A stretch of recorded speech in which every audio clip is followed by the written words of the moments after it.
Guys, welcome back. ನಾನೀಗ ಒಂದು ಪ್ರಾಡಕ್ಟ್ನ ಅನ್ಬಾಕ್ಸಿಂಗ್ ಮಾಡ್ತಾ ಇದ್ದೀನಿ. ಸೊ ಇದರಲ್ಲಿ ಏನಿದೆ ಅಂತ ನೋಡ್ಕೊಂಡು ಬರೋಣ ಬನ್ನಿ.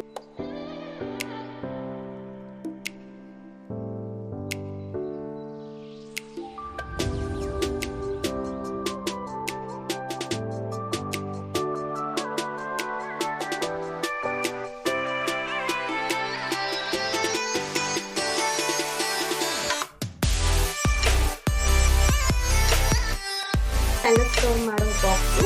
ಸೊ ನನ್ನ ಹತ್ರ ತುಂಬ ಬ್ಯಾಂಗಲ್ಸ್ ಇದ್ದಾವೆ. ಸೊ ಹಂಗಾಗಿ ಇದನ್ನು ಸ್ಟೋರ್ ಮಾಡ್ತಿದ್ದಾನೆ ಅಂತ ತಗೊಂಡಿದ್ದು.